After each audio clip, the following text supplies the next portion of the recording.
Hello there.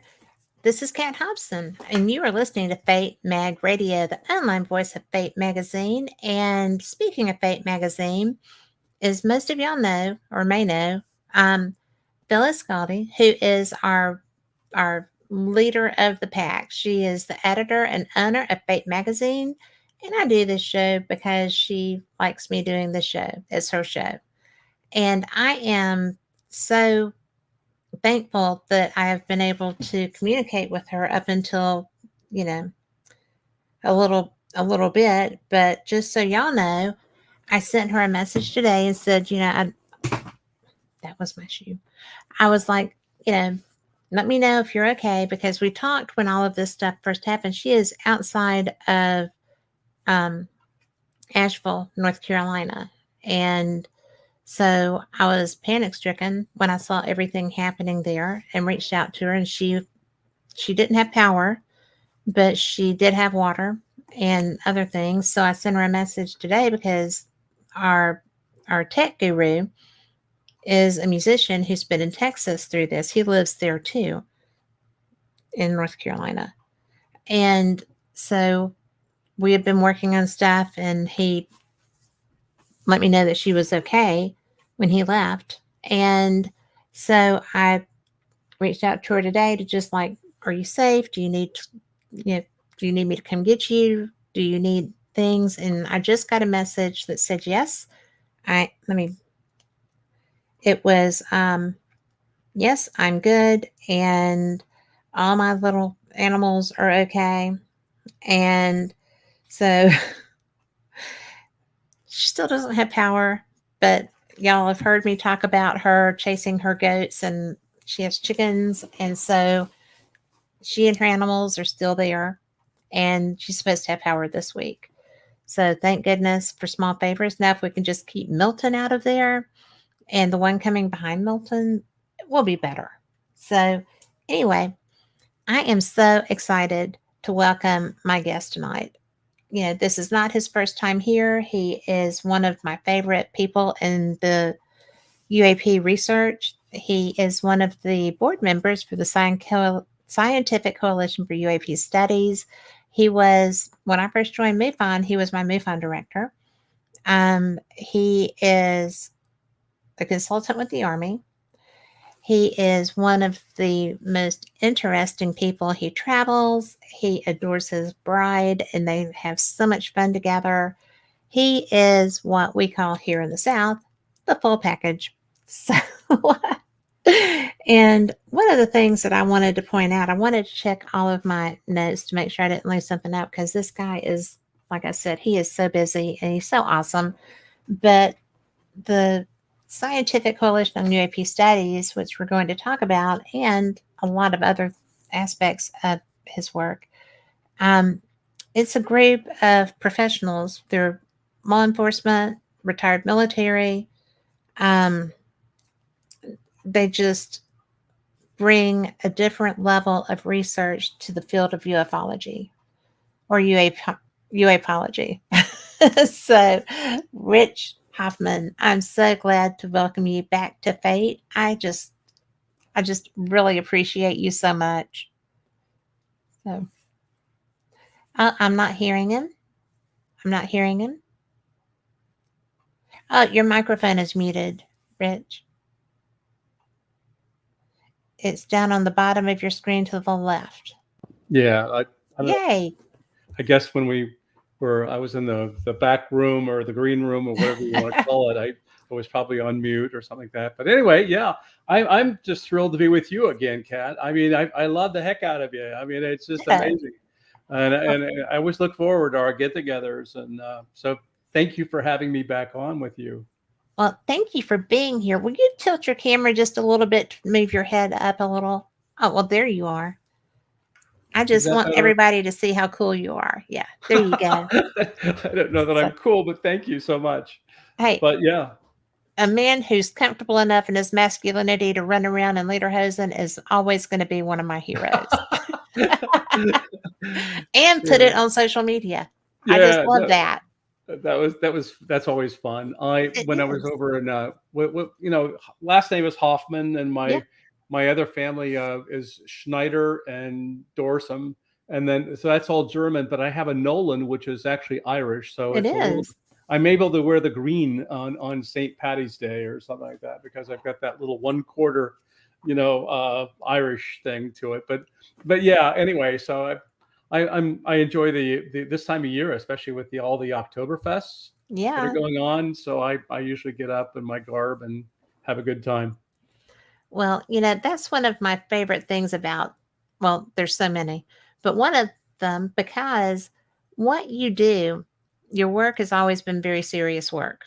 Okay. Very Yeah. analytical, very mathematical, very engineering, Yeah. very intense. I'm married to a machinist. I get that.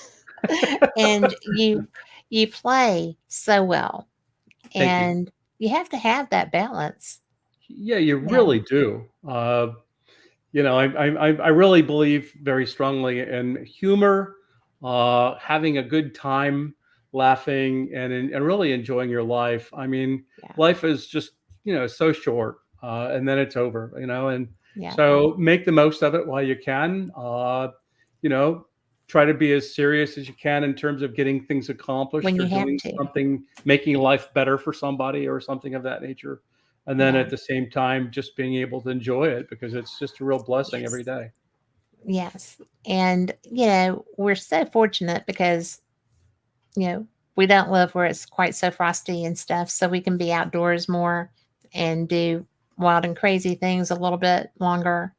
And speaking of wild and crazy, because we were communicating and I'm like, I sent you that link. And you're like, I don't have that link. And I'm like, I'm not going to be home for, some time now. Yeah. And so it was just kind of like, oh my goodness, because I really thought that you had gone to the Alabama game. So because I know you love them and that you Yeah. love that. And so I thought, well, he's probably in Nashville too. I'm not going out because there's a lot of angry Alabama fans. So it was not a good day for the state of Alabama football, Auburn or No, Alabama. either one of them suffered Yeah. horribly, and it's the nature of the game. It's like you win some, you lose some, right? And Yes. so ultimately, I mean, look at Georgia; they lost. I mean, Yeah. number one team to us, and so it's going to happen, and you just make the best of it, and the players will recoup, and I'm sure that they'll have a great year. Well, I'm sure they were getting an earful too, though.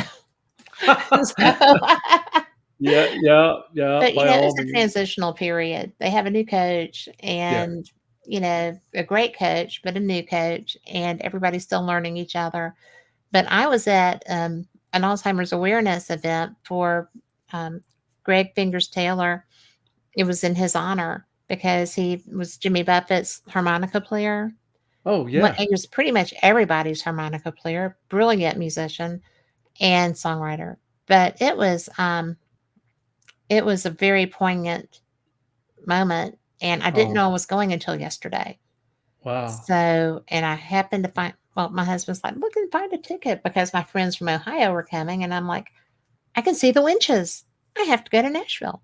So yeah, and then when the communication was like, but I don't have that, and I'm like, well, I can't do it on my phone. It wouldn't let me do it on my phone. So yeah, I'll never travel without a laptop again in my entire lifetime, even for a one night thing. But we have a comment in chat from Johanna Maynard and said to tell you that she hasn't had unmarked black helicopters since 2013 when she Oh, spoke good. with them. And oh my goodness, she met with Leo Sprinkle after that. Oh, the world misses Leo Sprinkle. That's good that she's not having those helicopter issues. I mean, it was actually, she was struggling big time because apparently it was having a physical effect on her. Oh my gosh. And I was, greatly concerned about that, that somebody's having like these kind of like effects from this. There's a lot of testing that goes on over at the Arsenal that I Yes. work at Redstone Arsenal.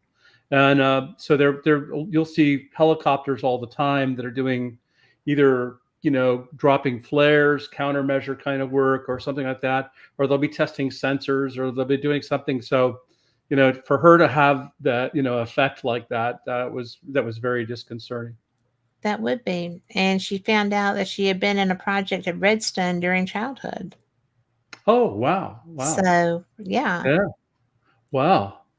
And that's intense.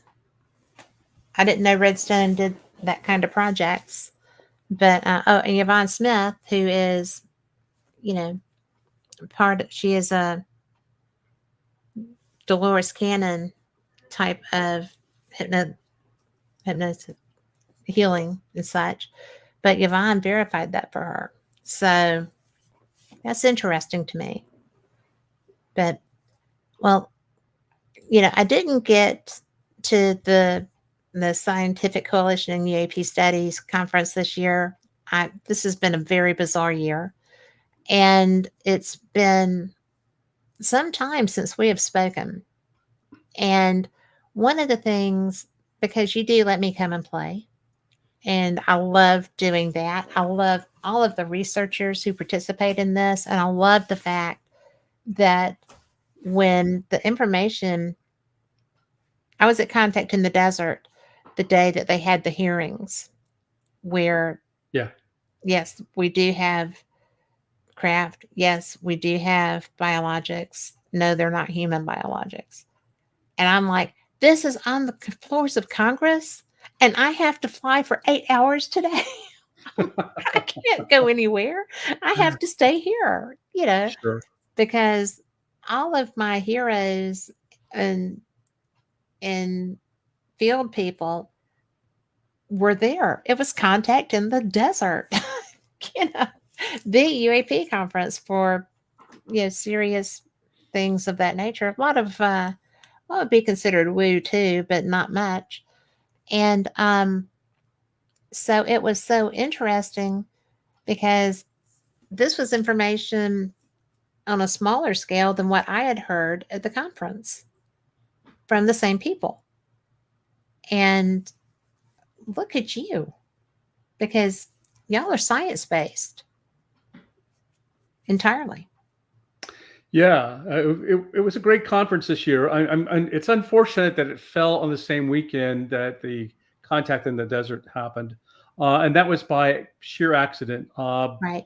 We were originally scheduled to be the week after that, and what happened was that the Army had their birthday celebration in our venue, and that trumps us.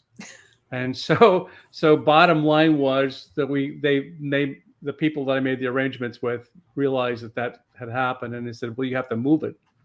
And we tried to look at and say, well, when do we move it? And the only time that they had available was the week before, which happened to coincide, of course, with the Contact in the Desert. So we'll definitely make sure we're not in the same time period again in the future. But there's a lot of conferences nowadays, so it's very difficult for us to be able to try to, work our time. It was a great conference. I mean, literally a great conference. Well, they are though. That's not unusual. Yeah. No, I mean, this is a great conference. If you want to look at the scientific side of UAP studies, this is where you go. Yep. Because it's all science. We touched just about everything in terms of science and stuff like that.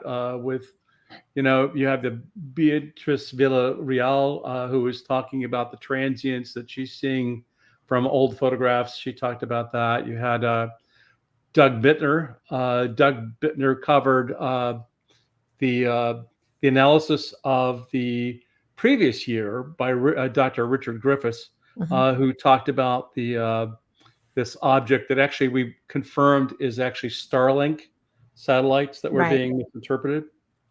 But he showed how you can actually do the geostationary kind of orbit, measurements and everything else to be able to see how an aircraft out of the sky could see a satellite out in the distance. And anyway, he put that whole package together. It was incredible to see how he had done it and what tools he used to do that. And then we touched base about, again, the Catalina events and what UAPX had seen there. And Dr. Knuth always does a great job with Yeah. his presentations and talked very much about, science and how does science and the assumptions that it makes and where does science go wrong. And anyway, it was really good. And I'm Yeah. sorry that, you couldn't have been there for it. And I would have loved to have seen you Well, again.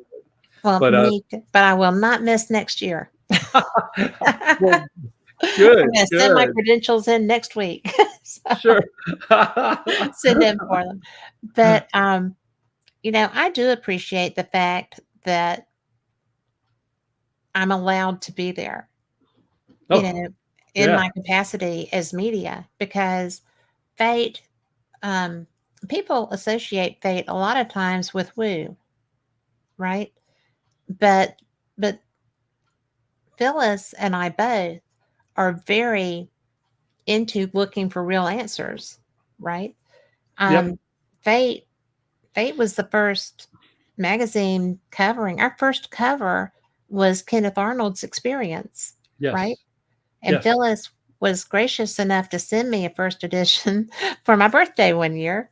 Oh, So how wonderful. I have it. It's so cool. Oh, that But is so cool. I'll Yeah. bring it and show it to you. It's really neat. That But I'd love to see it. I have a stack of Fate magazines myself. I mean, I collected them early on myself. I've been at this for 60 years, so obviously I go back a ways. But yeah, Fate magazine was always a fun magazine to read, and I thought it treated very well the entire UAP subject and trying to cover cases and everything else for it. So I have an appreciation for Fate. thank you. And she will love hearing that when she gets her power back and can go back and look at this. Well, I hope she gets her power and that they're okay But too. oh, Johanna said that Clifford kept Fate magazine in his bathroom, and Johanna, you could not imagine, especially my younger than me guests, who were always like, my parents kept that. That was mandatory reading in our bathroom. The whole because it's the digest size, right? Sure, yeah. And Well, so I was just like, and short stories for the most part. yeah. So, you could take care of business and take care of business. But but it really is. I think also, that the attention and the lack of, you know, it's not like a forum of fantasy kind of things. I mean, there are some people write that kind of thing, but generally it's experiences that people have had. Right. And I relish that, because that's one of the reasons that I think that our worlds mesh so well, and we work so well together, is because we both want the answer. Yeah, most I definitely. mean, I can't even tell you, I've got my little guy back here somewhere. Oh, my little alien dude. Oh, yeah, I see you. Yeah, he's not gone, but he's just kind of being a little bashful tonight. But I play. There you go. Oh, I have a Tesla coil. My husband made me a Tesla coil. So I'll bring it. Oh, I'll very bring that with my cool. plate and show it to you. Oh Usually my it's on my gosh. desk, but I was trying to organize Yeah. things, and I've been, like I said, it was insanity. So it's just kind of like I'm looking across my desk and like, I don't see that. I still don't see that. I'll find it and show people. But but we do have the love for the science side. We're not going to get there just with experiential reporting. Right. We really need to be able to go and do it the way that you're going about it. How did you? I'll ask you this later, but um, let me write it down. But one of the things that when I first started going to some of these major conferences, and about 5-10 years ago, maybe a little longer, but everything UFO. In fact, it was when Hillary was running for president. The the nomenclature changed. And when I first heard her say, "Oh, everybody says UAP now," and I'm like, "Chick, I don't," you know. No, but I'm a paralegal by training, and so I'm sitting there thinking, well, we're changing the terminology, which means that 2 generations from now, the history of UFO is going to be hidden because people will be searching for UAP. And I just think that might turn out to be a tragic thing if we don't have our answers by then. What do you think about that? So I often think about that, in the context of, our, terminology we use. For example, if you look back, in history, you'll find out that a lot of people had different terms of reference for these objects. Hmm. You had the mystery airships, you had the Foo Fighters, in the World War II. You had, for the longest time, they were flying saucers. Hmm. And then they became, when Ed Ruppelt decided he was going to create the UFO, unidentified flying object. That was Hmm. that was his military vernacular for what they were, and that kind of caught on, So we got away from flying discs or flying saucers and moved into that, right? But in the early days, it was all flying discs or flying saucers, right? That Hmm. was the term that everybody used.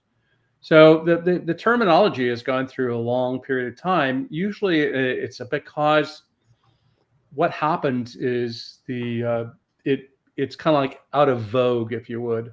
Hmm. And the unidentified flying object was one of those ones where we're realizing that not all these objects are flying.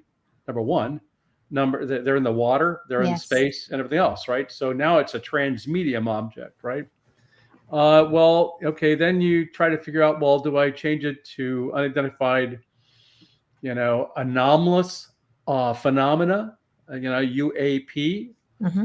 and then there was unidentified aerial phenomena.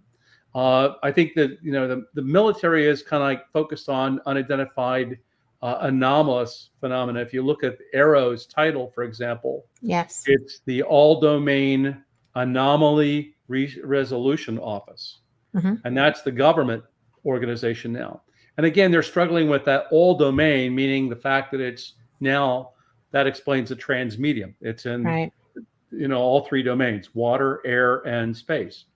And so we struggle with trying to be able to come up with an explanation for it, because we also became more educated on the fact that these objects are in all 3 of those different domains, right? So I'm okay with the fact that it goes through these morphs. And then in addition to the fact that I've always struggled with the fact that, there's other phenomena that are also being classified as, UFO or whatever like that, that it was hard to fit in what they were. And so I tend to want to go with anomalous Hmm. phenomena, although, SCU decided to go with the aerospace phenomena, Yeah. meaning that it was at least air and space. And then in vernacular of the military, it can also include water as well.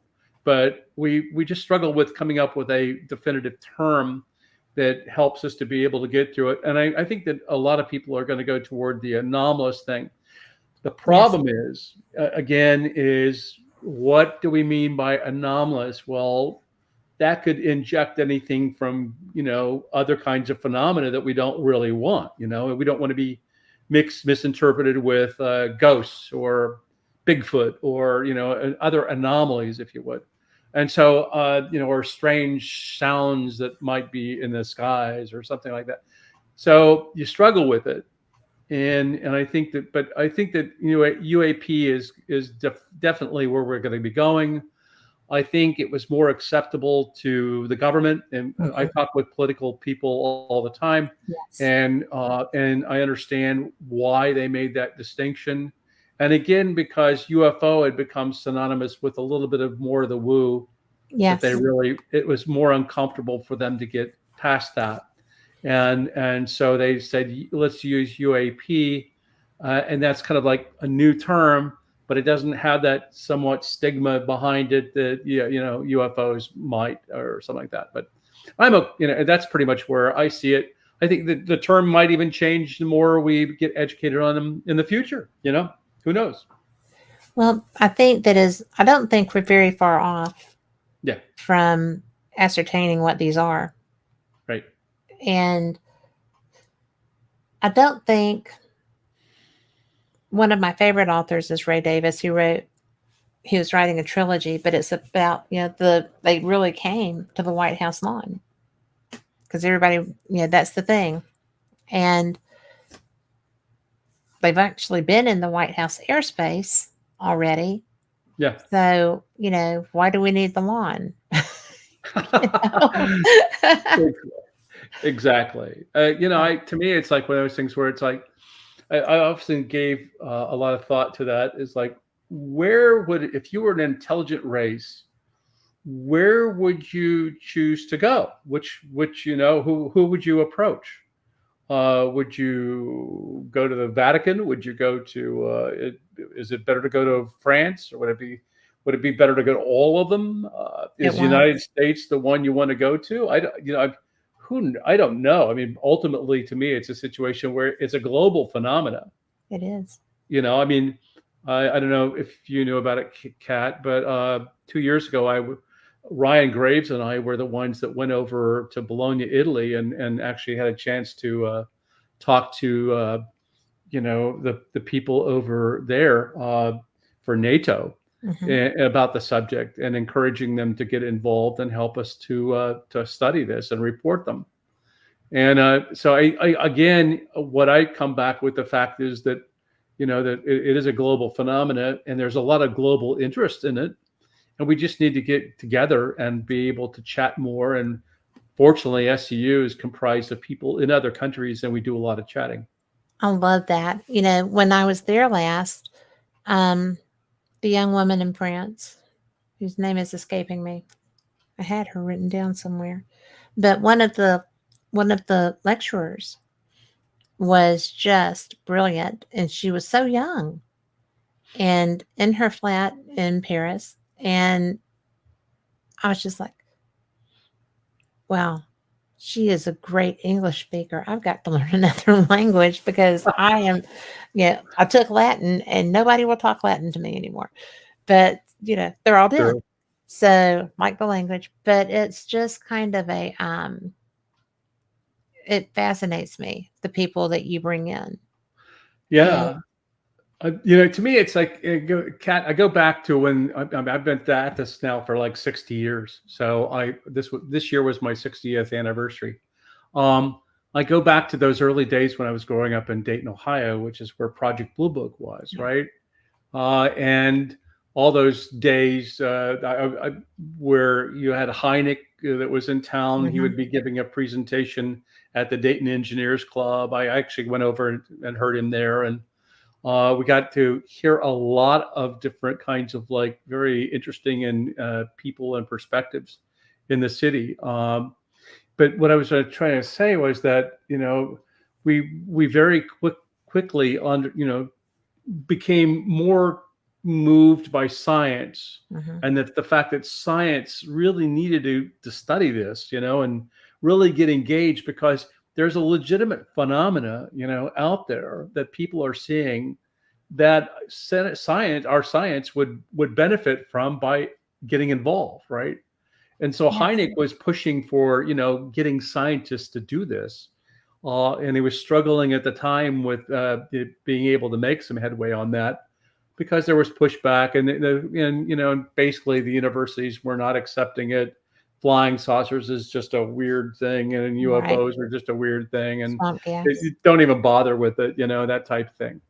Well, here we are now in 2017. They're announcing the fact that the Pentagon had a study. They released 3 videos, and then what happens is suddenly now it's like congressional level. People are having conversations. There's conversations where I work in the military base all the time about this subject. People are having water cooler discussions about it that they didn't have back in my time, early time. And so I'm watching this explosion of just all these incredible conversations that we're Yes. having now, where we can actually do that without fear of being, made a fool of, or considered to be crazy or whatever, because we've Yes. got that now. It's almost like you have your legs back. You were Yes. when Yes. you lost your legs when it was cut out from underneath you by the Condon report, but now we got our legs back and we're having these conversations, and it's just fabulous. And Those I'm new so, hips work, right?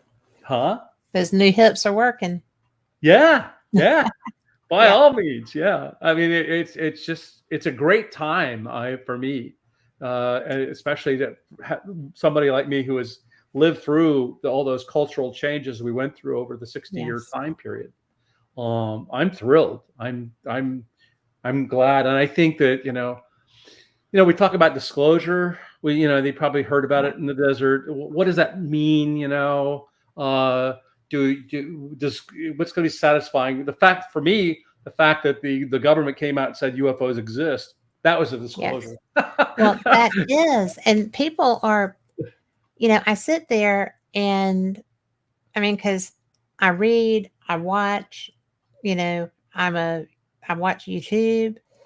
I, I'm always fascinated by that. I mean, and that's one of the things that I love about your group. Okay. Every place else that I go, well, we need disclosure, disclosure, disclosure, disclosure. And in fact, I'm writing an article right now about this. I was at the Scottish Paranormal and UFO Conference, and I was taken aback by the fact that the UK does not mention disclosure. Okay. Hmm. And nobody else does either. But it's like somebody went and stole the Missouri motto, the show me state. And we don't, I think that's their motto. Is that Missouri? It is. Yeah. But anyway, so, yeah, because they had Rendlesham. Their government did not run from that. They they worked it Yep. as a site, as an actual investigation. And other things that have happened there they didn't run from.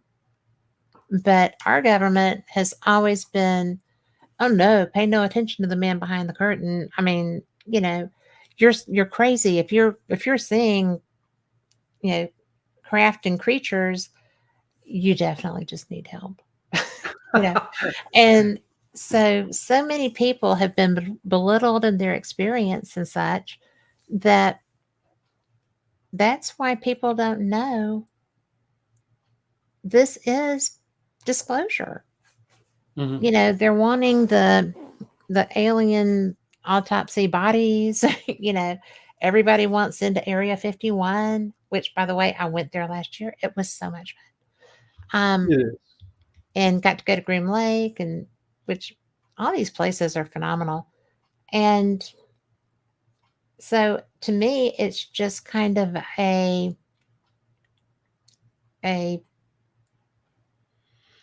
echo chamber that people have locked themselves in.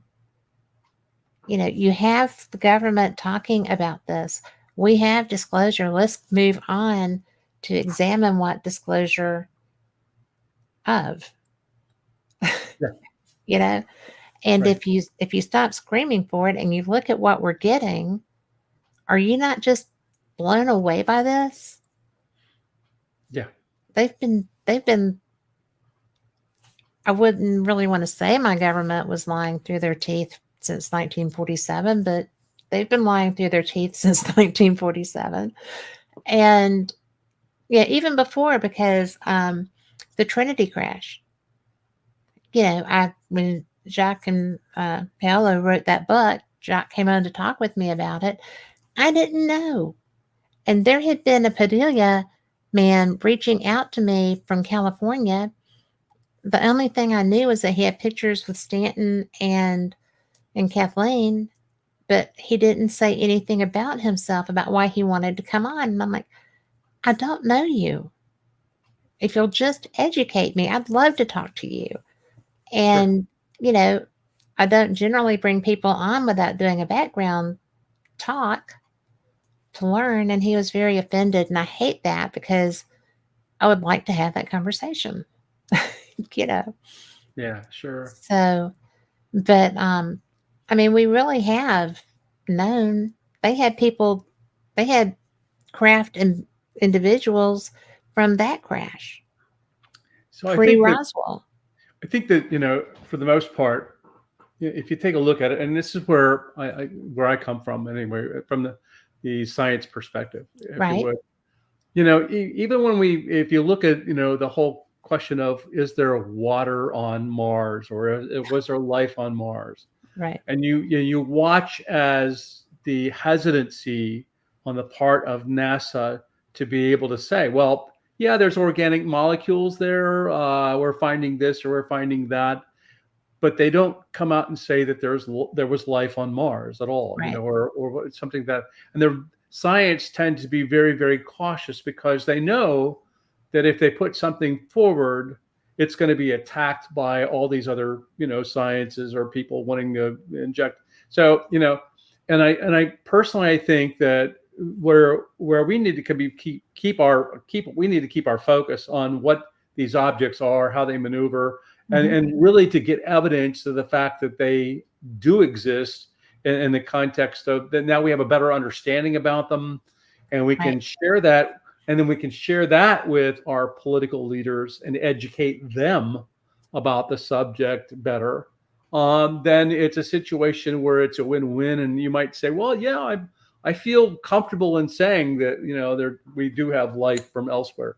But if you look at, the whole context of this military thing, if you would, which Hmm. we've been military and intelligence world, they're very, very cautious about how that they phrase things and say things. And they'll want to say that they don't come out and say that they're alien craft. Right. They do say that they're, but they always have that leaving the door open because they know that, how do you describe an object that's going Mach 55 in our skies, for example, and Yes. doesn't heat up in the atmosphere and doesn't do anything normal like that we know of, and yet not say that it's definitely something not from Earth, right?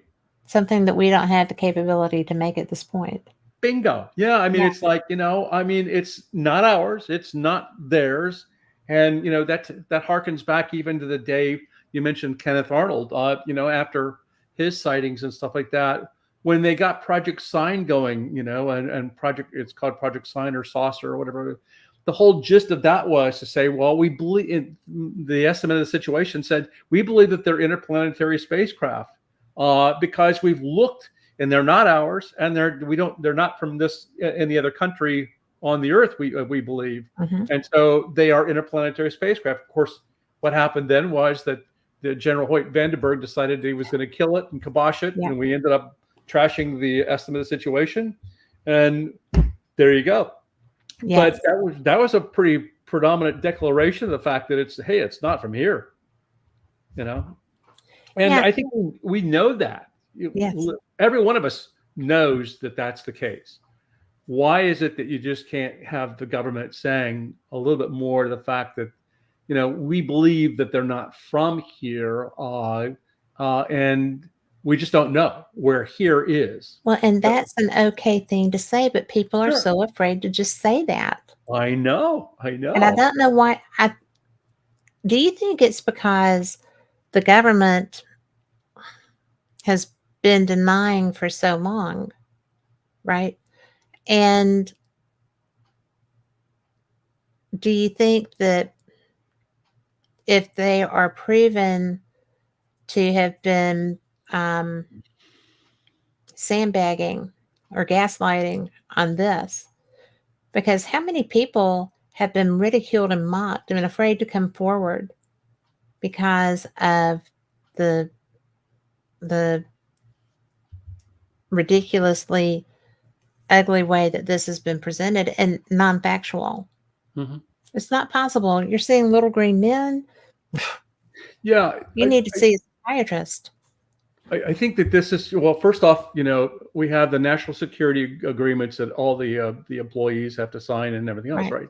So ultimately, that whole notion of security is a big time concern, and it keeps people quiet. Secondly, I think we assume incorrectly that the government is educated on this topic, which it's No. not. I mean, they're And then humans too. thirdly, we also make these gross assumptions that when we say the word the government, like we're talking to an individual, and Right. yet it's made up of a huge number of people with all kinds of different opinions about this topic, Yeah. including the people who think it's just woo, or the people who have religious issues with it, or something like that. They're all demons or whatever like that. And so there's not, and we believe that there's like a government one voice, which there's not. We know that the voice of Congress depends upon who's the party that you're talking with. We know that the politicians are all different. So we really don't have a consistency going on in the U.S. government in terms of a good understanding of what's going on with the phenomena. They're not educated on it. Even the politicians we hear talking about it many times are just making bizarre statements and As stuff they like that, go. which are inaccurate, and they reflect poorly on them because that shows that they are just not read into it. And so I think that it. I try not to be harsh against the government because I'm a part of them, and I clearly see that there's not going to be one voice from where I work. I mean, people in the cubes that are next to me or across the next row have no idea what I'm working on. So, there you go. I mean, it's like we're not all connected. There's not a single voice. But I think that a lot of the U.S. citizens believe that that's going to be the case, or ought to be the case. And I agree. It'd be nice if we had that, but we don't. Well, you don't really think they spend $30,000 on a toilet seat, do you? Right? So, yeah, Yeah, I mean, 18,000 for a hammer.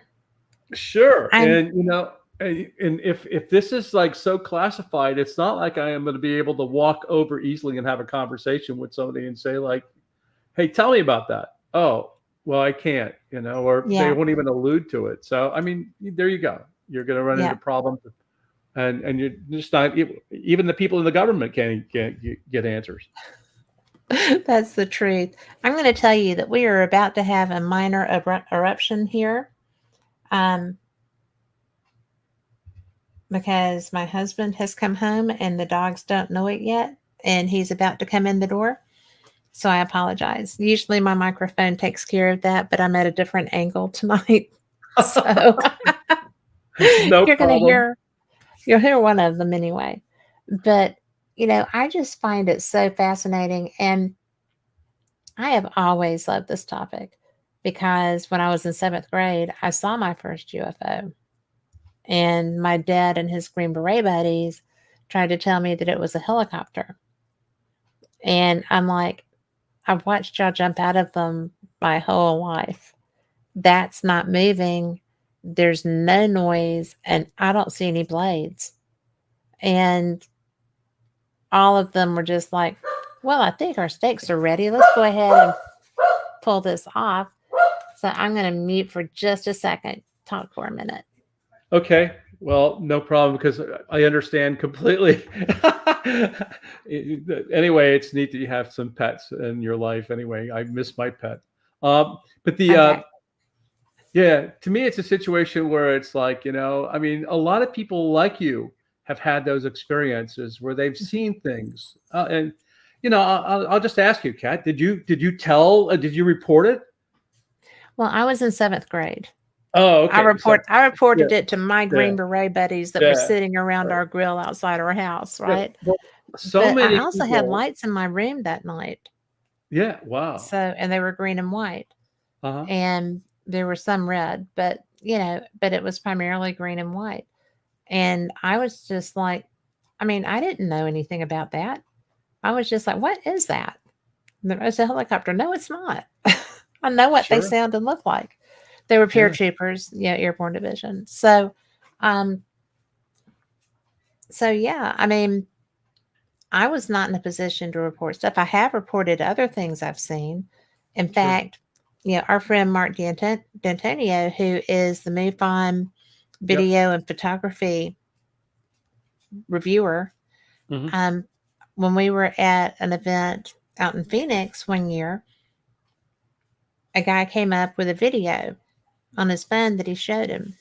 And I was kind of looking over the shoulder, and Mark's like, no, no, no, that's not that.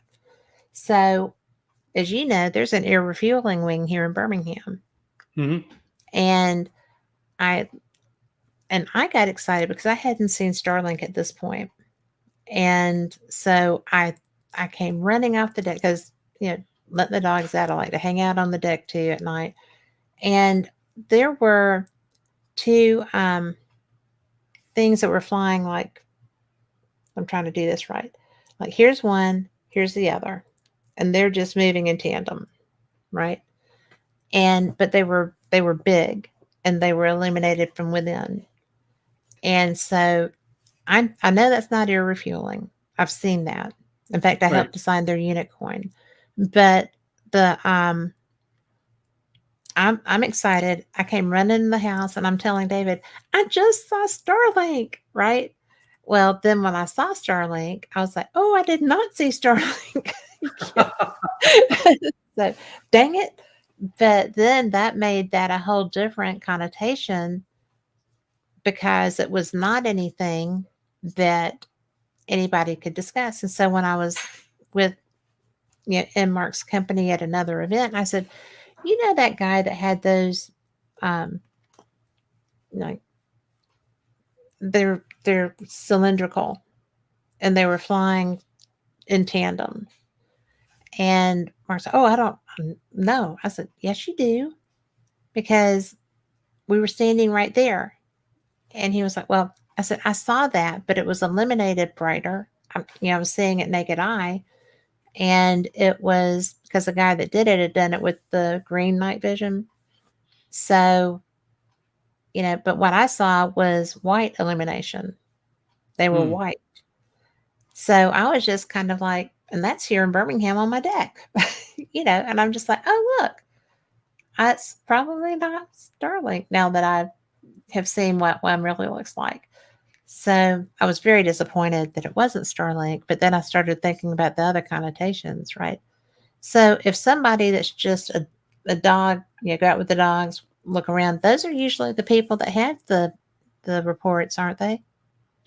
Yeah. As a matter of Snoopers fact, and dog walkers.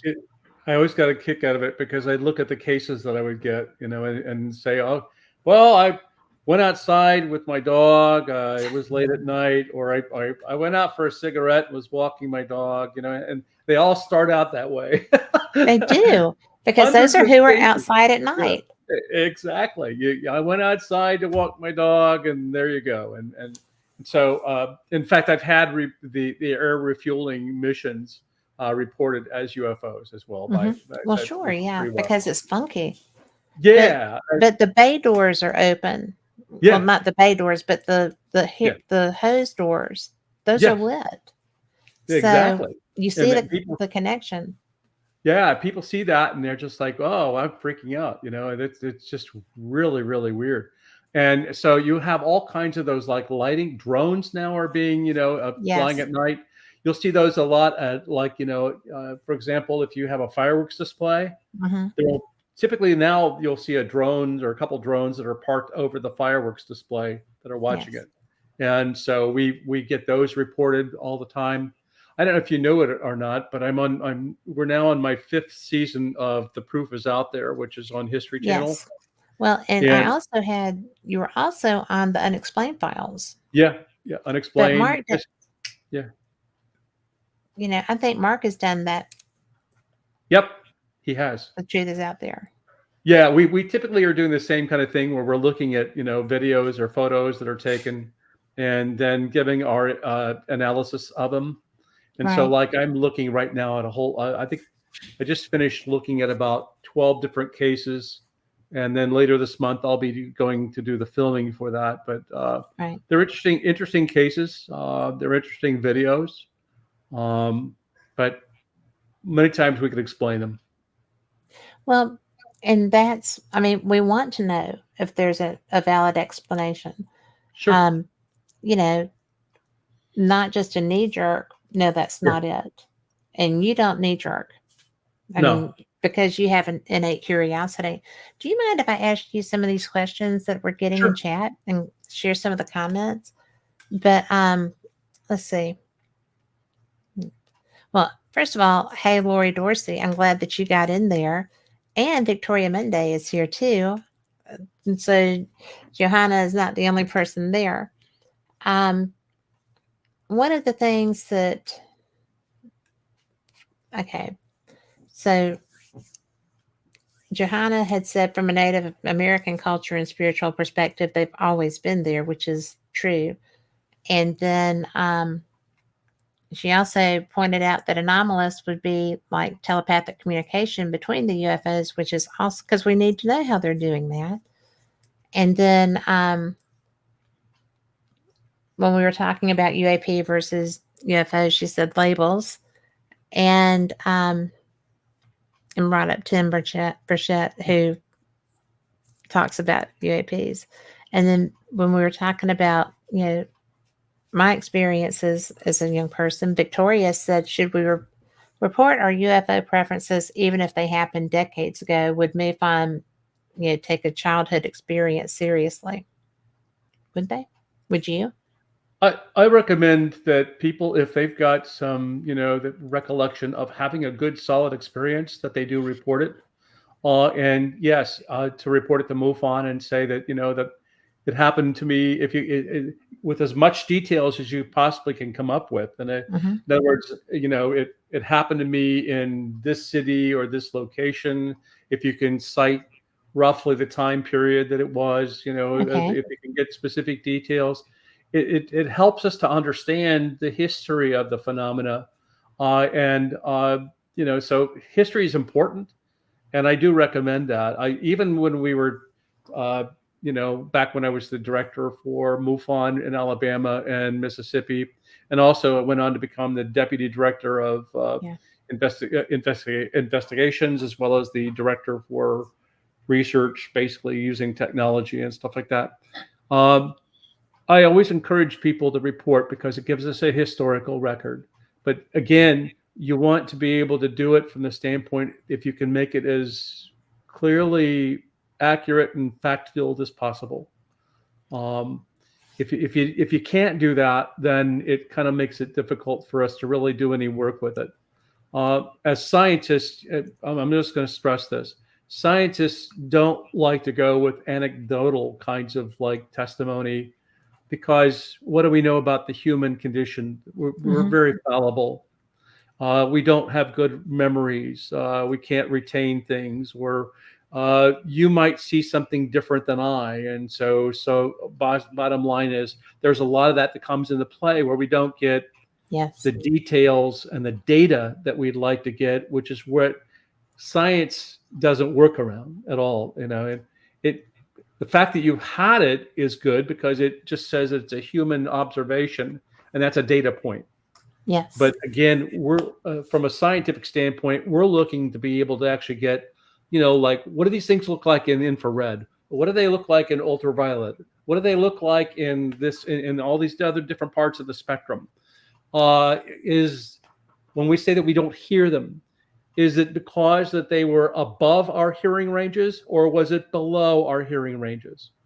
Can we use tools to be able to actually now listen much more broadly than human ear does, Mm-hmm. and see if we can actually hear that they are making sounds? We just are Right. not, humans are not picking them up. So if you get what I'm trying to say here, the scientists want to go after and use the data to be able to get it, and they want to use instruments to help them with that. Okay. So keep it to the data points. As much as you can, keep it to the data points, and the more data that you can provide. Again, going back to the fact that you had a date, time, you had it was the location was there, the duration of what it was there. If you can cite all those details, that would be very, very helpful to us. Good to know. Okay. Yeah. So she said that she was 2, but vividly remembers it. Oh, two. Wow. Wow.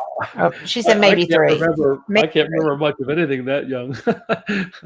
Well, and yeah, Johanna was talking about, being, first seeing them around Redstone, and you know, some something that I was curious about is that this is going to sound crazy, okay? But do they ever hide in clouds? And have you heard reports of this happening, like low clouds? Well, I mean, we've seen much like that they move out of water or into water. They're moving through clouds, much like aircraft will fly through clouds or go into clouds. But do they hide in clouds? Meaning, do they try to like Well, not be visible? And yes, it's not above it's not terra firma. reported. It's not very much reported at all. It'd be very rare that we see that. Um, Sometimes you'll have objects when they depart, they kind of like maybe leave. There's a cloud, maybe somehow, around where they were. We're looking at right now the physical effects in the atmosphere, uh, where we're noting, for example, like in the Nimitz case, you had Hmm. Commander Slate saying that he observed when the object came up and before it shot off to the cap point, the fact that it had like a mirage-like effect Hmm. that was going on around the tic tac. In that instance, you have a physical effect in the atmosphere that's creating like this, like image, or like a might be some sort of distortion going on. And what can that tell us about maybe the propulsion about the craft? And so Hmm. we look at that, or we're looking at those like atmospheric effects, but we don't often see or hear about them hanging in clouds, and then shooting off or doing what they're doing. Well, That's Go ahead. no, go ahead. It made for a great movie if you saw the movie, the cowboy kind of like movie. What was that? Nope. Did you see the That's my movie called, saying. yeah, Nope? Uh, Nope. yeah, Yeah. Nope. They tried to use clouds as being the place where they hang out at or something like that.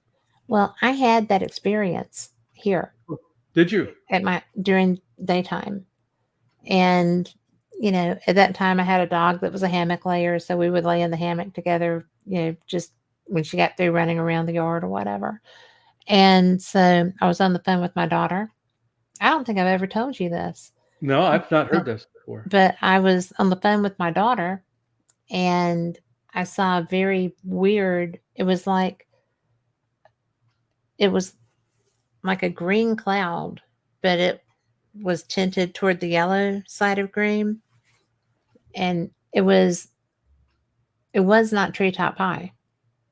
It was like the top of my gazebo high. And I was on the phone with Allie, and I was like, don't hang up, because if I do not want a lost time incident ever. I never hear of anybody that had fun doing that, right? So I was just kind of like, don't hang up, just stay here. And I kept talking to her the whole way through it. And I was just like, this is what's happening. And it was really weird because it didn't go completely stationary, but it slowed. It was already moving pretty slow. And a metallic, you hear people talk about the upside down pipe ends. Hmm. Well, that's what it looked like, was the rim where they would come together. And so I'm just like, this is a caricature of a UAP experience, right? Sure. And so, I was just tripping out, and she she stayed home with me, and I didn't go away, but it just kind of, you know, and I was able to see enough to know that there weren't windows. It was smooth. So I thought, well, how would they know I was here? So I just figured, you know, the cloud or the cloud caught back up with it or whatever, and it just kept moving. I watched it move away, Hmm. and it just meandered. I mean, it stayed in a straight line, but Right. it wasn't hurrying. It was almost like surveying or something. And I just thought that was the most, and I don't really talk about that very much Yeah. because it sounds like I was doing drugs on my deck or something, but I don't. So, Well, it was you know, different. this goes back to what I was trying to say here, Kat. And I was like saying, like, well, do these things get reported? And if you're sitting back and questioning, well, am I crazy or am I what? Uh, Yeah. who is going to go call up the government and say, I by the way, I saw this thing and did this thing, and it's very awkward. Not anybody's going to do that. I mean, they don't Right. feel comfortable with doing that. And so Yeah. the vast majority of the reports are not being reported. So, Well, going back to the, I tried to report it to MUFON, yeah. and the system would not take the report. Oh, wow. And Yeah. so I called, and I had another incident of not quite that nature, but it was dark outside. And so I called Steve Hudgens because I've interviewed him for years. We've been, friends. I respect the daylights out of the guy. And I said, this happened. He said, well, you need to report it online. I said, I tried to. I've tried twice and it wouldn't take the information.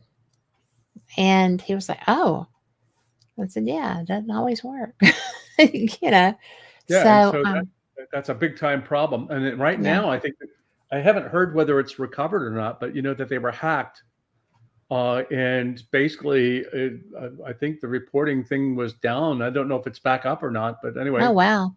yeah. So I mean, they were hacked, and apparently there was a lot of data that might have been lost or something like that. I really don't know, but anyway, I have heard that, and I talked with Stacy Wright out in Hmm. Arizona. She's the state director for Yeah. that. In fact, I'm going to be going in November to give a presentation to her chapter in Arizona.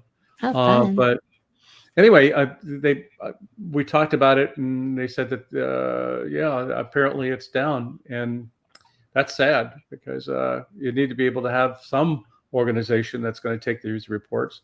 The government is not going to be taking reports from the public uh, anytime soon. No, It's they're not because they can't right, right now. exactly. So the big question is always like, well, who do you report it to? Who do you report sightings and stuff like that? Where do I go as a John Q citizen when I want to be able Hmm. to report it? And a lot of people don't know. I mean, and I Right. completely understand that. There's New Fork, which is will take Hmm. your observations and things like that. Is If that still MUFON, operating? yeah, it's still down, still operating. Um, Anyway, yeah. So there's serious challenges in terms of like knowing where do I go to report, and again, I can't speak for whether the MUFON system's back up online or not, but I know New Fork is a good place for you to be able to report it to. At Okay. least it has it there for documenting purposes. And then we at SCU will take reports, but we're taking more reports where there's like data. Hmm. So if you've got like some sort of data that you want us to look at, like some cases like the Aguadilla thing that we did, or Yes. and we spent a lot of time on the military cases because they have excellent data. But that's where we engage our scientists to be able to study it and to see what we can come up with. Well, it's really hard. I feel like it's really hard for a civilian going about their daily life to be able to create data from an experience. Yes. It's something that as a just regular citizen who's had these experiences, it's really they were so out of normal. And like I said, I was so excited. It never dawned on me Yeah. that that wasn't Starlink, right? Yeah. I just, Right. but I didn't know the elevation it flew at. Yes. So when I was out in Phoenix, we were doing a Skywatch tour, and Ben Hansen and Mark both were doing it. So it was really interesting because when I saw them go by, I said, "Nope, that's not it." you know, but how cool is this? I love this. And by the way, thank you, so much to um, Elon Musk for getting those Starlinks into the areas, because that's the only communication these people have. He did it through the Tampa and the Panhandle, and well, not the Panhandle, but the the curve, because this was this was my favorite little town, second time of being wiped out in a very short period. So I'm hoping that I I don't see it coming back a third time, which is tragic. There's a lot of little wonderful places down there. Um, so just pray for that region if that's what you do. Pray, chant, burn smoke, you know, whatever. So I think that as how would you suggest, like, I was on the phone with somebody, I could not film that. And I was not breaking that phone conversation because of my background knowledge of what can happen. And I did not want to experience that. So, how would you suggest just an average person go about providing the data that can be analyzed?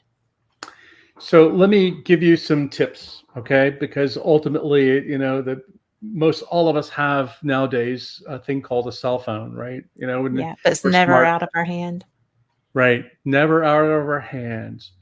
I pointed out to people in the past that when I did case investigations back in the early days, all I had was a pencil and a paper, and people and colored crayons where people could Yes. do things, right? Yes. I mean, I did not have a computer. I did not have any of that stuff, right? Right. So let me talk to you about this. For example, on my phone, for example, Cat, you call me up and you say that I'm seeing this object. I'm standing out in my backyard and I'm looking at these objects that are going by.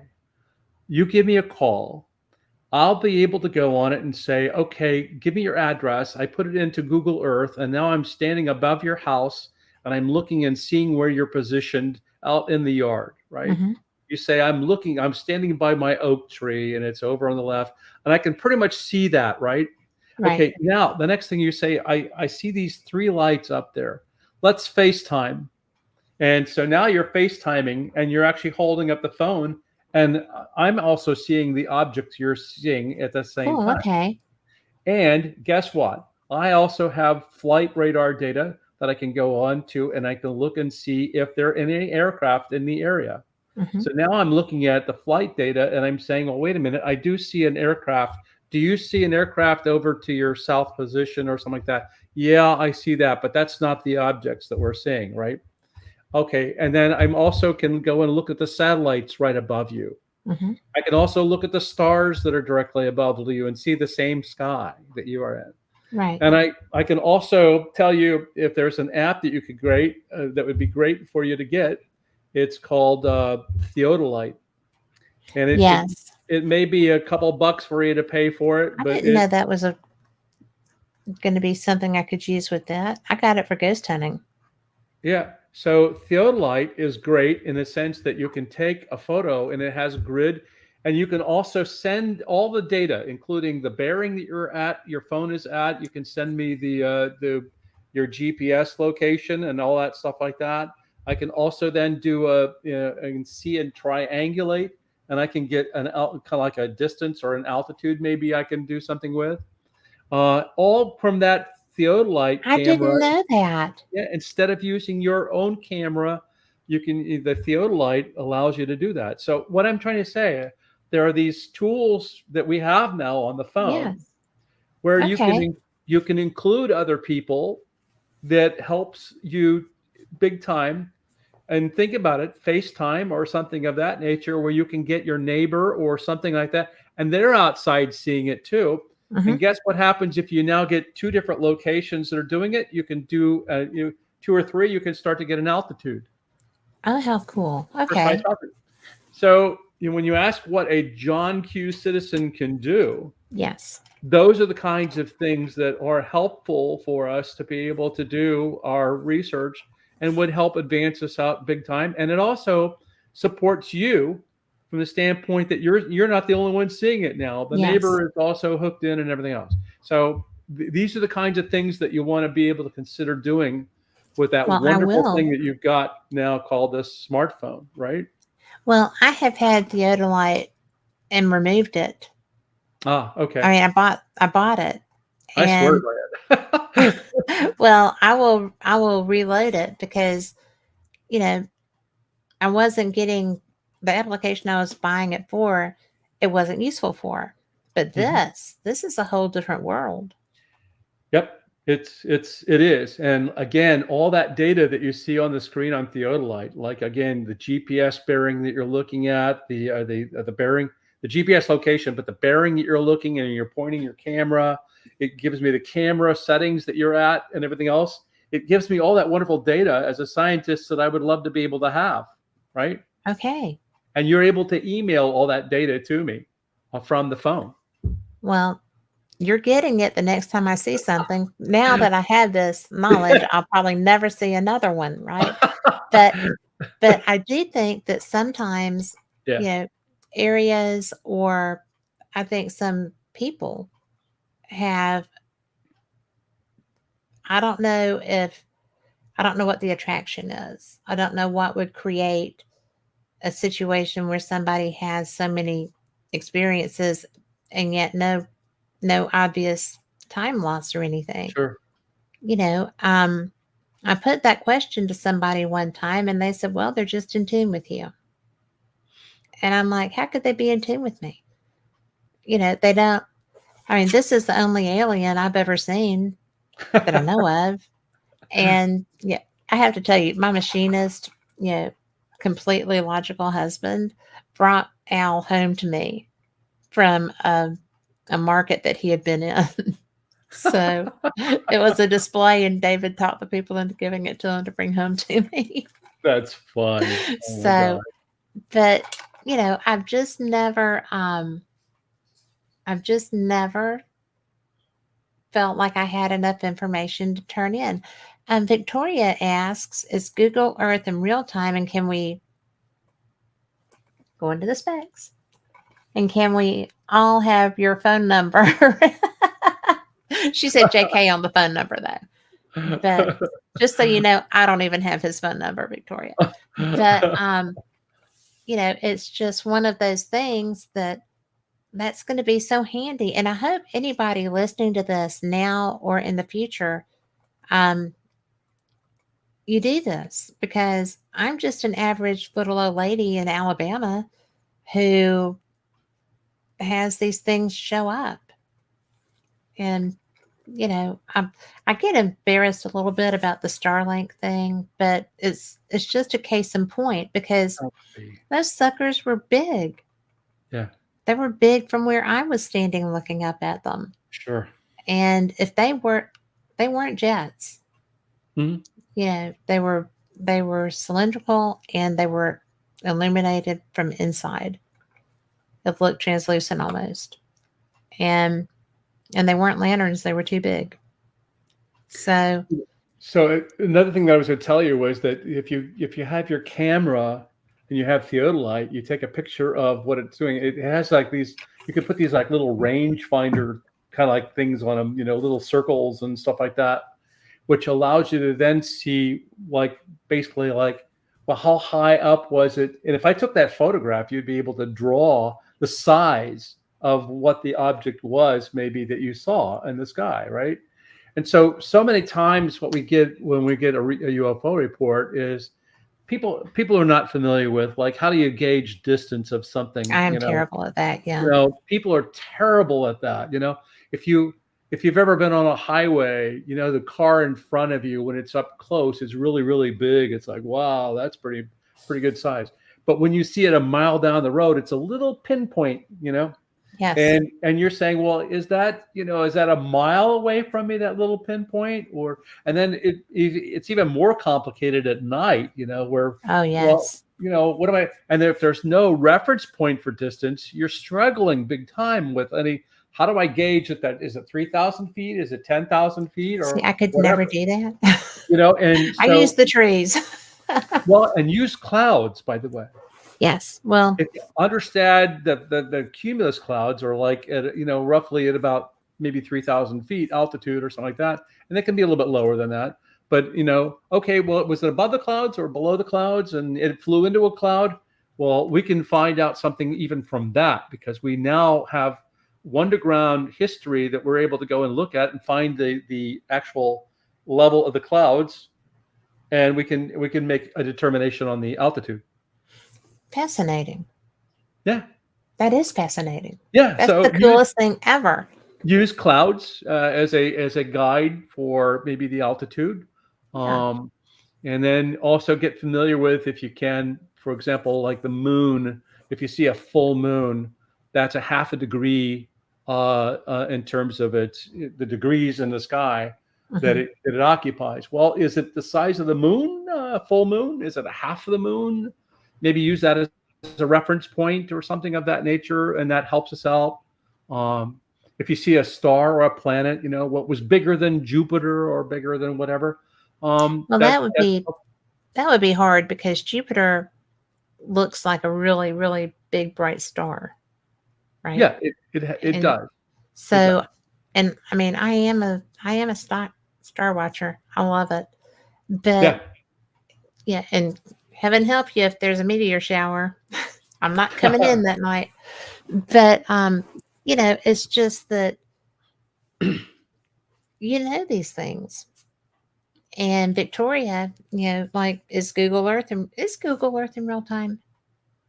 No, Google Earth is not. It's not a real-time thing, and that's sad for us.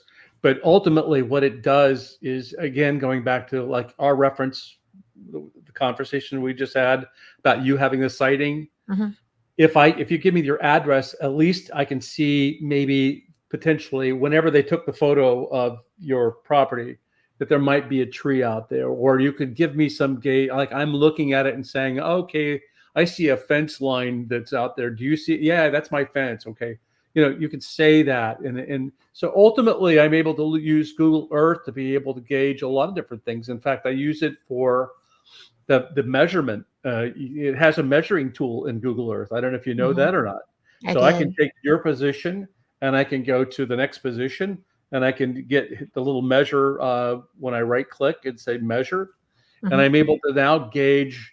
You said, well, I saw it was over near that tower over there. Well, okay, I can look at where you're standing and I can look at where the tower is. I can measure the distance that's away, right? Right. So, I mean, these are all very important little things for us to use to be able to do some sort of a study, right? Okay. So there is all kinds of stuff. I'm very excited by this because um I'm never looking for them. I'm just an outside person. And so hopefully when it happens again, I'll have my phone and I'll have my theodolite and know how to use it. And I'm sending you that file. So, Yeah, and we'll just that's right. talk about it and you can educate me from it. By all means, I mean, That'll be and fun. and I think that this is the type of thing that I was sharing with some of the people in the government, that we can do a better job with the tools we have on our phones since everybody has one of those things. Mhm. We'd be able to do a lot better in terms of our data collection. So, for example, let's say that there's an object in your area, Cat, in Birmingham. Okay, if we knew all the people in that area that had this one app on it, we could alert them and let them know that there's an object that's over in your area. And you can now go outside it and filming it or take pictures of it. So Oh, now we wow. have multiple people around the city who have the alert that also are outside seeing it. And we can do all kinds of triangulation. We can see it from different angles. we can see it from all different kind of perspectives that we didn't normally see. That's astounding. Yeah. Well, I tell you what, I'm going to be active with that. Yeah. So Good. maybe I can get some of my neighbors to be interested in that too, because I just think it's so important. Yeah. You know, we've got all this stuff happening. We have the government actually saying, well, yes, we do, and it's just such a great time Yeah. to be interested in this. I just think it's my favorite to I do a lot of anomalous research. I do paranormal investigation. I hate to call it ghost hunting because I would not want to be hunted. So, but when people are like paranormal investigator, it's like ghost hunter. So they're like, oh, okay. It's the term that people recognize. But Oh, sure. Yeah. but it's but I don't go looking for them as a rule. Usually people will call me and say, we're having this happen. And, and I wonder sometimes if it's really not, because I always say you need to get an evaluation of you. Get a vision check, is there anything going on with you? But I've always thought it would be interesting if this was a UAP related phenomenon in a lot of ways, especially when it's a outdoor um, group experience over an area. And wouldn't you just love? I know it's the most horrible thing that's happened in this country in so long, but wouldn't you just love to be up on top of one of those mountains with no light pollution? Oh, yeah. That would be great. I Absolutely mean, great. Yeah.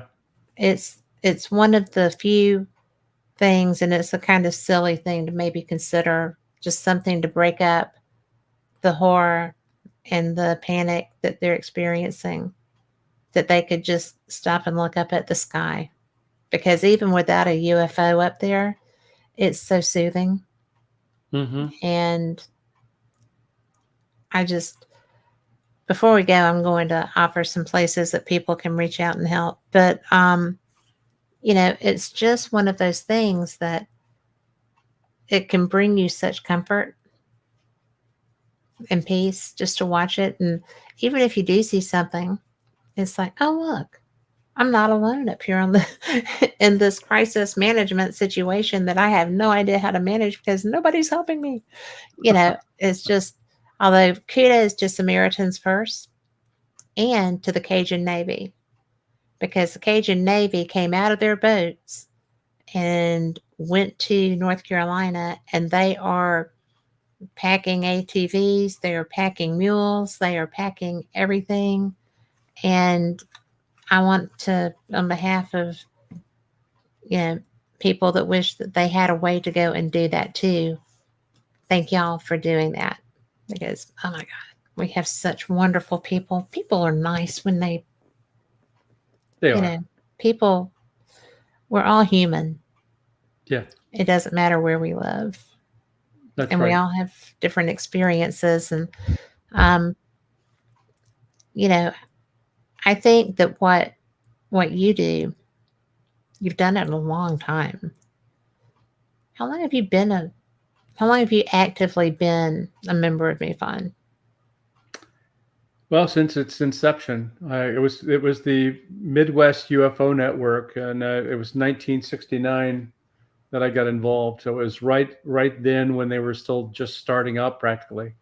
Um, so I was with them. I'm a lifetime member right now. I mean, Yeah. ultimately, but it's a situation where my whole life has been this. I mean, for the most part, I just turned 73, and I've been at it for 60 years. So, Yeah.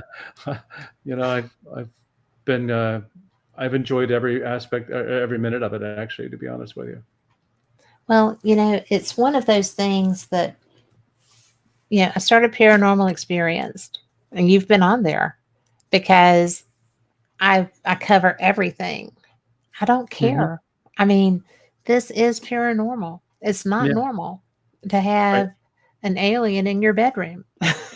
you know, or tapping on your door, Right. or scaring your dogs out in the yard. It's not something that people ever really want to experience, because when you talk about non-human biologics, okay, that is that can be anything. Hmm. And to me, when when when Mace asked that question and he gave her the answer, don't ask a question you don't want to know the answer to. Hmm. And she did that. And I don't think that they ever expected that a member of the United States military was going to say non-human. We do have bodies. We do have was it bodies or remains? But I think it was biologicals. What did you think when he said that? Well, to me, it's a situation where I kind of like, so here's where I'm at with the whole, phenomena around beings. If you take a look Right. at that, there are a lot of cases of beings that have been reported. There's beings of, if you look at Lonnie Zamora case, the one that I Oh got inside, yes. he saw two diminutive type of beings that were next to the craft or outside the craft, Hmm. who got it back of the craft, and it takes off, right? Right.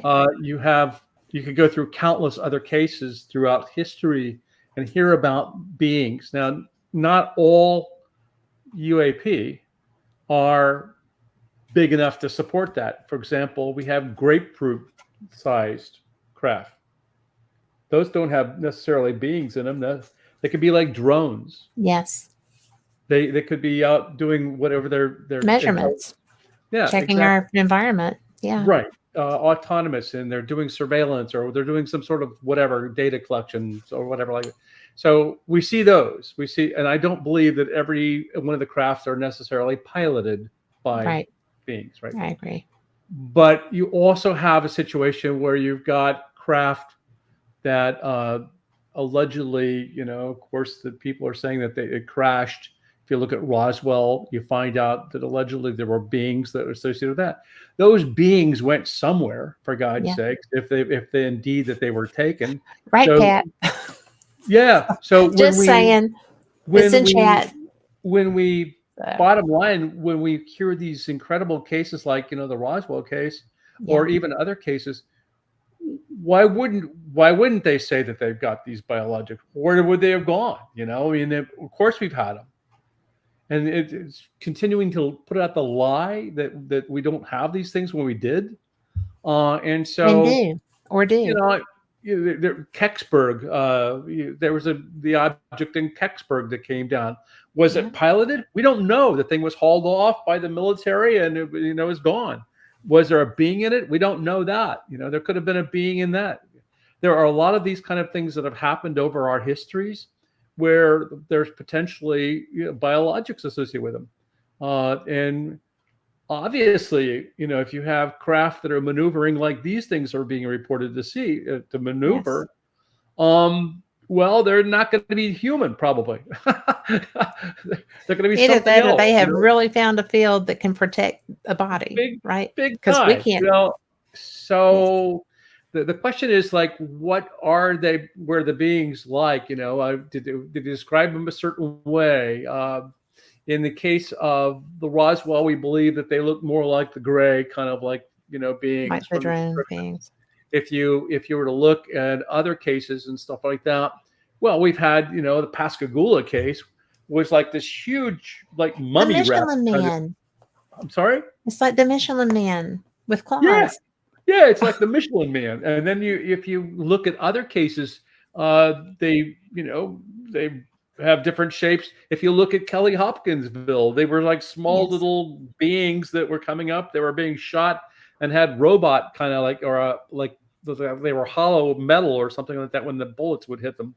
Anyway, the point is that we've had so many diverse kinds of beings that it's often curious to find out if there's any of those that have a certain kind of thing that they're talking about it would be nice to know, right? I mean, it'd be It nice to know if would. they what did they look like, and how did they determine that they were non-human? Because when you look at the descriptions of a lot of the beings, they're humanoid. Yes. I mean, Yes. let's face it. Well, I mean, You see this a is being humanoid. This is with two humanoid. eyes, Yeah. exactly, with two eyes. Maybe like an indication of ears. Their heads are erect. They're bipedal, like we are. Yeah. And so, how do you make the determination that they're non-human? Well, Yes. okay, maybe they had different internal organs or something of that nature. But the question here is, it's awfully interesting that somebody from somewhere else looks amazingly like us, Yes. right? Yes, it is. Which And which then why? goes to the point where if we've seen them all throughout the entire recorded history of the Earth, right? Of Yeah. humans being on Earth. We record seeing these things, and you have Jacques Vallée that's documenting it, and Chris Yeah. Albeck in their book Wonders in the Sky. You Yes. start to find out that, well, wait a minute, these things have been seen throughout history. Maybe they were even here before us. Maybe they're actually doing genetic manipulation of us, and that's what's led to us looking like them, right? Well, um, biblically, there are reports in the Bible Yeah, of that type of Ezekiel left in a spinning chariot, yeah, a flying chariot.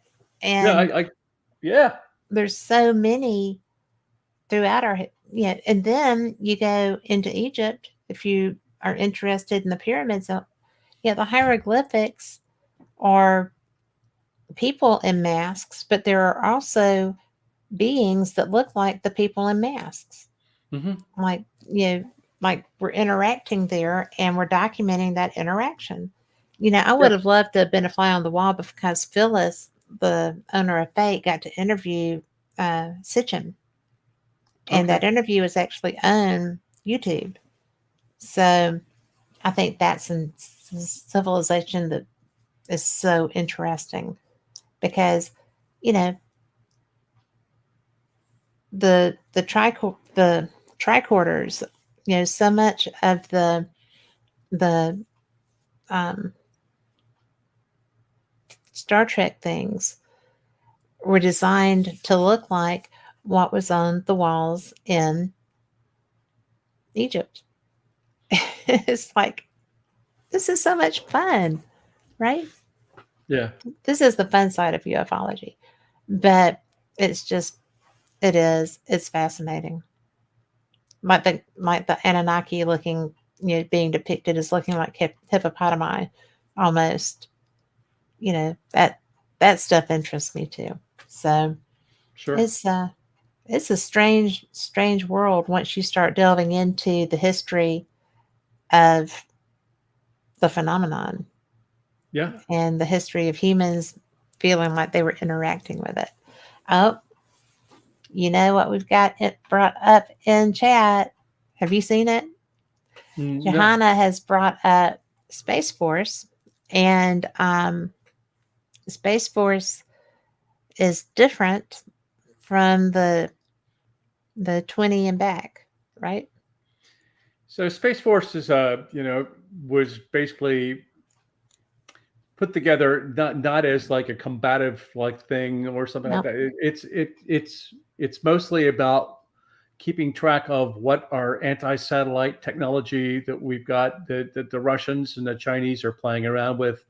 Yes. We're concerned about them actually, using weapons in space. And if you have to have an organization in the government that's actually focused on that potential threat. Yes. And we, up to this time, we really haven't spent a lot of time with the space domain and looking at that. And so the Space Force and the Space Command and stuff like that is really dedicated towards finding out what we can do to protect ourselves from weapons in space. At the same time, also to monitor what's going on with the Chinese and the Russians in terms of their space motions, if you're with, or there's space. Everybody's going to space, right? So, are these things you going to using kinetic weapons to blow up satellites?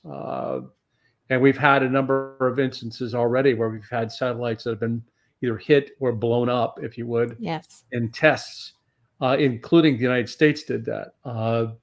So we're very much concerned. And if you saw the movie Gravity, Mhm. you'll realize that any kind of debris in space can cause hazards to things like the International Space Station or other people who are wanting to go into space.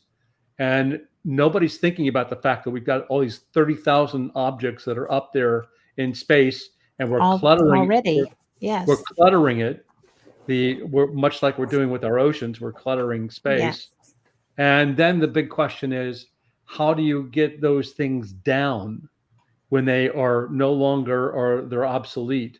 How do you get them down? Do you hurl them out into space?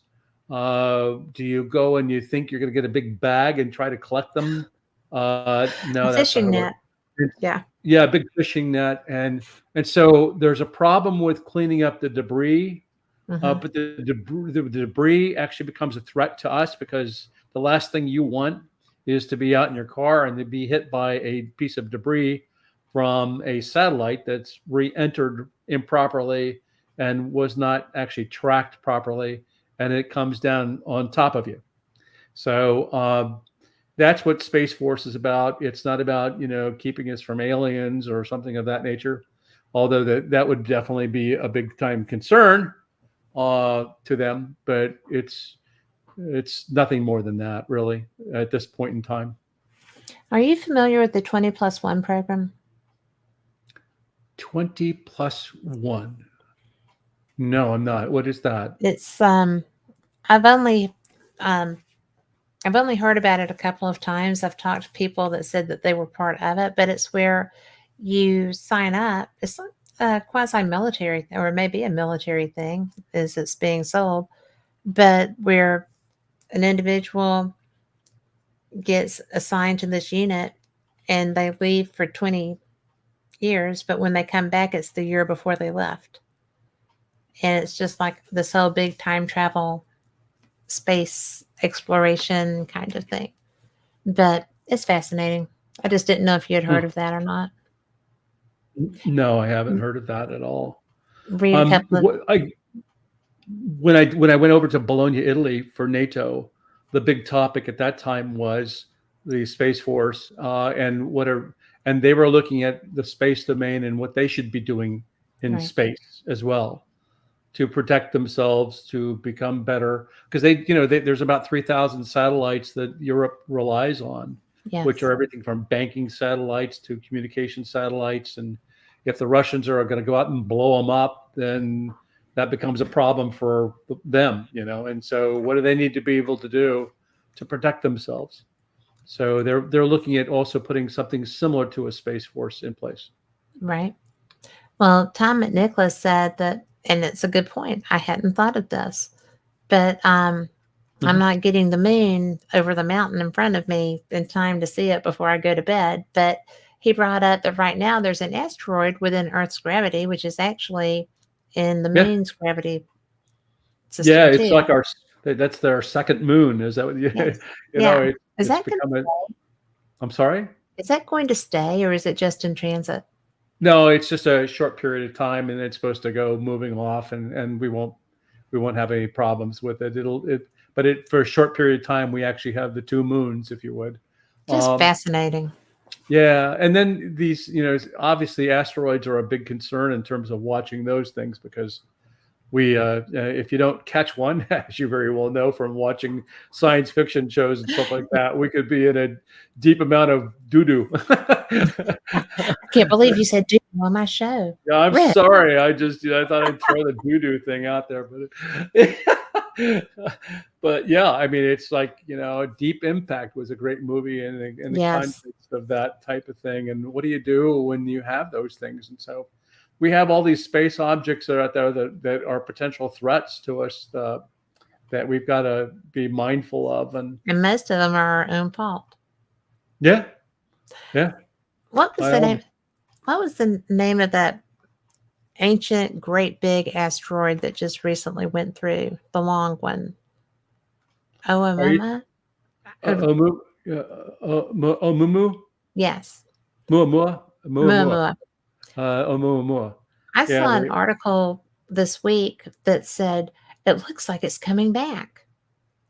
And I'm like, well, that would be a neat trick because, yeah, that would definitely indicate that it's something. It's not a big rock, that's for sure. yeah. Yeah, that's one of those ones where Avi Loeb seems to think that it's extraterrestrial, and then a Hmm. lot of the other scientists say no, that he's misinterpreting it, and so you get in this He's a like pretty back and smart forth with cookie. science. He's Yeah, a he pretty is. smart cookie. I would not write him off Nope. because, I've also heard him at the SCU conference.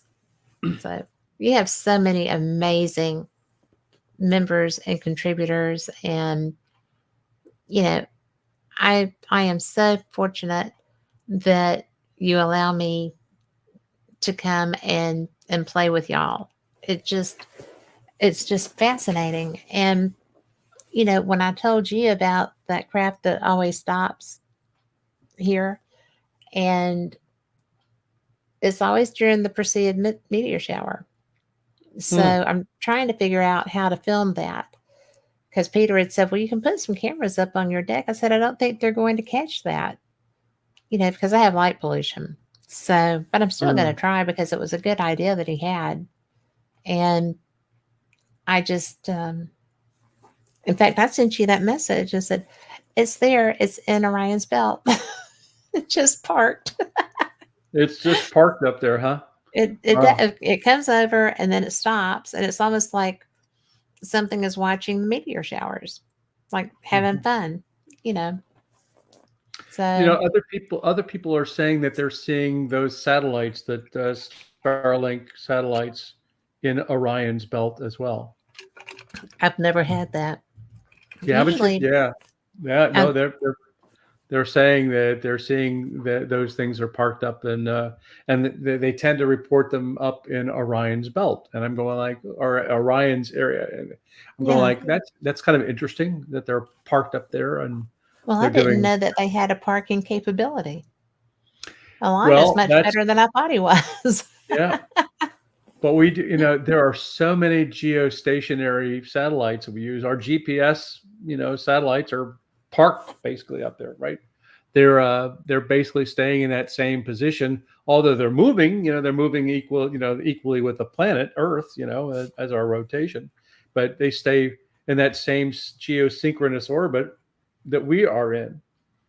And if a great tool on iPhone is called GeoSat Watch. Yes, I And love if that. you, if you take a look at that tool, you find out, well, wait a minute, you can actually click on the individual satellite and see it, and you can see where its orbit is and stuff like that, and how I it's didn't know it moving. would do all that. Oh yeah, it actually gives you its speed, it gives you its altitude, it gives you a whole variety of interesting data. Which one of those the satellites that are up there?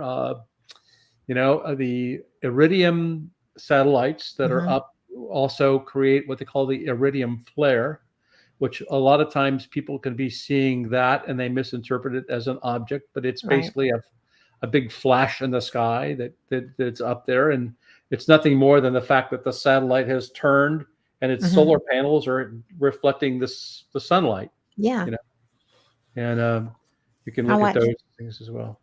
I use my little Sky Guide app, and because I get so excited when I see satellites, and I'm just like, oh, look, it's just zoom. And you don't comprehend really how fast those suckers are moving. Oh, They are yeah. they are just humming along. Yep. And I when I first realized that that's what I was seeing, because I didn't know, and I took my little Sky Guide out and I put it up there because it shows me everything. And Sure. it's the simple one, Yeah. but it's so much fun to look up. It is, It's just without a doubt. cool. And Yep. well, we've only got well, we got about 10 minutes. But what do you think? What do you anticipate? Because I know how analytical you are. I mean, you're not just fun and games. You're pretty amazing in all aspects of your world. But what do you anticipate being the biggest hazard to with the satellites that are up there, the ones that are imperative to our planetary protection or our communication to navigation? What do you think is the biggest existential risk with losing some of these, or you know what's your take on all this stuff? What do you perceive as being the biggest deal? Well, that's a good question. And there's so many of these things that we rely on more and more. Let me talk to you about this. You can imagine what GPS would do. Hmm. We rely now on GPS for aircraft, their Yeah. flight, knowing where Yeah. they're going, the direction that they're going to go, and where they're going to land. We rely on them for, space, the Navy uses them, the ships use them, our cars are now, using them. Our phones are using them. So if we somehow lose GPS, or there's somehow it's able to be infiltrated and hacked or whatever like that, it's a very big threat. It's a huge threat. It's a huge threat from the standpoint that, again, going back to aircraft that rely on them. Well, what happens if two aircraft collide because their GPS is off or whatever like that? And we do have a problem right now with GPS, and that is, and this is around military locations. So military locations are doing a lot of tests of various kinds of devices, radars, and various other things, which, if you actually go to the FAA, you'll find out is causing aircraft to almost not land in the proper locations that they're at. Hmm. It's throwing off their GPS locations, and it's becoming more and more of a threat. In fact, it's increasing uh, with that whole thing. So there's that I would say is probably the biggest, one of the biggest threats. The other part of that is if we have satellites that we rely on for banking, there's satellites that we rely on for our defense industry. That if we lose those, we might not be able to effectively help defend ourselves. Hmm. So again, that's why with the us ever increasing number of satellites that we put up. In fact, it's going up incredibly. There are new spaceports that are being built around in every country. There are launches of all kinds of satellites that are going on a daily basis now, where it wasn't like that before. And so as we continue to keep increasing and increasing and increasing and stuff like that, now you've got that up there. And again, the potential is that if you have one collision, that it now creates shards, which suddenly trickles into affecting all the others. I mean, it's just going to be nuts. It could potentially do a lot of damage to a lot of That's different scary. places. So again, going back to why do we have a space force? They need to be helping us focus on that and to defend against the Russians and the Chinese from using their kinetic weapons or other kinds of weapons to actually hit our GPS or to hit those satellites. And we have a lot of those things now that are parked right next to some of our craft, and they're monitoring it. Right. So it's a big time concern, Kat, that we always have to be mindful that not everybody plays in the same sandbox very kindly. Well, I think that we have had recent evidence of that. So, you know, it's pretty much a crazy mixed up world right now. Yeah. And, it's there's always been that danger of the enemy of my enemy is my friend. And I think we're seeing some of that too. So is I'm trying to be careful because I know that you're still a consultant, and I don't want to cross any lines or be out of, I respect that. Thank you. But is the Space Force,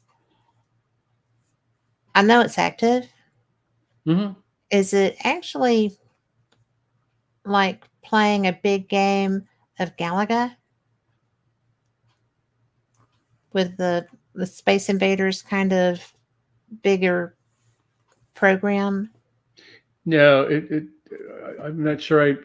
So it's again, a lot of people misinterpret what it really is about. In fact, I did But I initially. mean, how are they defending those satellites? How can they defend those? Because Well, again, you typically when you identify that there's a threat of something, you then look and you bring in industry to be able to help you to figure out what could be the solution. So if it's, for example, if we have to shield our satellites with a certain thing so we can shield them a certain way, or we have to now put jamming equipment on a satellite so we can jam a signal that's being sent to it from Mhm. an enemy or whatever like that. There's a whole host of those defenses that you put in place to be able to Okay, do that, and it takes somebody to be focused on that to figure out we need to have that happen. We need to get it right. done.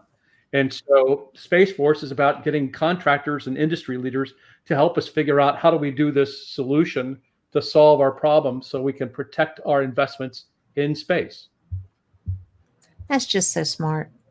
Yeah. The You Army know, is about, doing the land mission. The yeah. Air Force is about doing the air mission.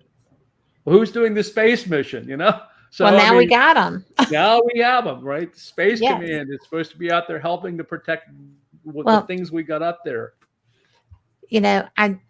I just always, yeah, we have grandchildren. We have, you know, adult children. We have so much that we value and we want to protect, and we're looking around going, what kind of world are we living and leaving? You know, what are we leaving for them? And it's always so reassuring. Tom McNicholas, who is one of my favorite people, said, without GPS in my car, I'll be driving in circles. And he's so funny. I love this guy. But Very so true. he's probably seen me driving back when I didn't have GPS. But not true, because I'm really good. I'm a very good sky reader and I'm a good navigator, so it helps. And he said they always say keep your friends close and your enemies closer. So Yep. there you go. Good He's point. solving he's solving all of our problems here. But it's just one of those things. This has been a great chat. Thanks, guys. I'm glad that y'all enjoyed Rich as much as I do.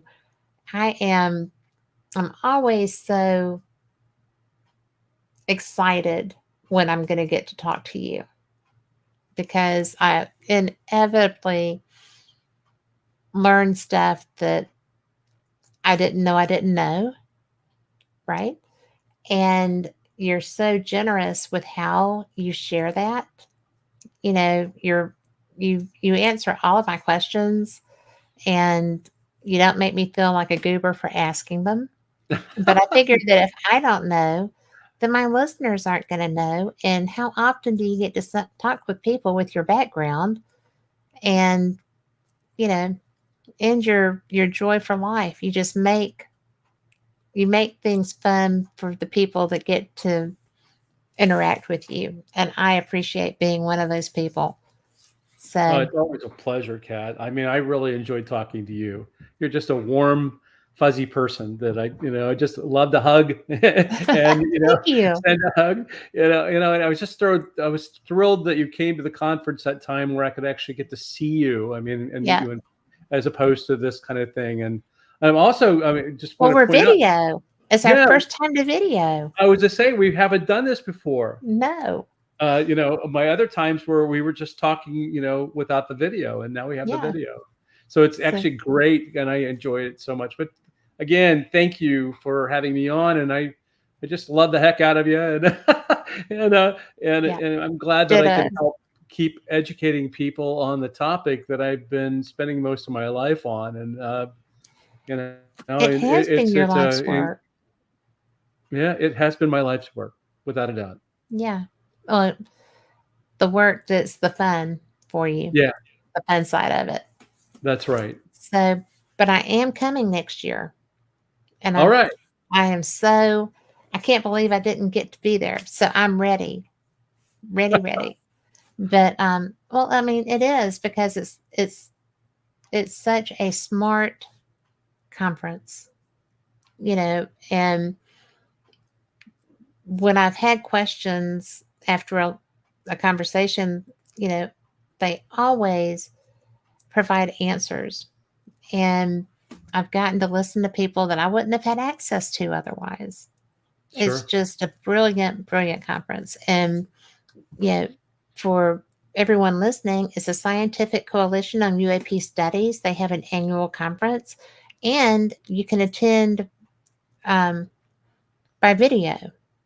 You can Yes. attend online. And if you're interested in any of the things that Rich has discussed, there's always someone who has information to share. And once you have signed up for that conference, how long do they get access to the videos? We typically do it 3 months that they have that. So, 3 months if you miss the show or something like that, or if you're in a different time zone or something like that, and Hmm. you're on travel or whatever like that, you can listen to it. And they're just incredible things. I keep going back to them even now, Yeah. um, to refer to them. But it's really a good thing. And then also we've got on YouTube, on our SCU YouTube page, all of the presentations from the previous conferences. So So if I you did if not know that.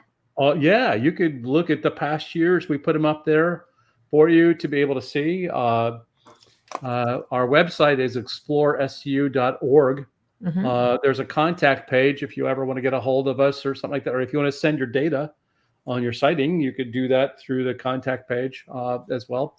But anyway, you get a hold of me easily that way. But anyway, yeah, go check it out. I mean, go look at it, just Scientific Coalition for UAP Studies, SCU, or whatever like that in YouTube.